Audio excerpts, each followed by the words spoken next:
ტორიმ და ზაკაიმ ბიოვეტისგან საჩუქრები მიიღეს და მოდით ერთად დავათვალიეროთ. რა თქმა უნდა, დავიწყებთ ხემსებით. ეს არის ნობილუს ულტრა პრემიუმ ხარისხის კურდღლის ხემსები. გამასინჯენამ, მეც მაინტერესებს ნამ-ნამ. შემდეგი კი არის ცხვრის ხორცის სასუსნავები.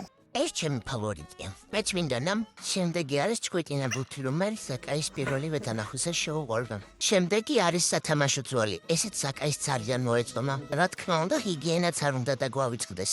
ხო, აი მანდ კარგია მომიჯონა. როგორც ჩანს, კარგად გავიპუტები. შემდეგი ეს არის დასავარცხნი ხელთათმანი, ვინც თქვენს უგებს სახლში, მანდ ძალიან გამოგადგებათ. და შემდეგი არის Next card-ი. Არტა გავუწყდათ თქვენი 4 მეგობრების დამუშავება, ძალიან ცუდი პერიოდია. და ბოლოს გამოიცანთ ვინ იქნებიან ყველაზე მოდური ცუგები უბანში? რა თქმა უნდა, მე და ზაკაი. ხომ გიხდება? მე და ზაკაი ძალიან დიდ მადლობას ვუხდით ბიოეტს. თქვენ კი იჩქარეთ და გაახარეთ თქვენი ცუგებიც ბიოეტში.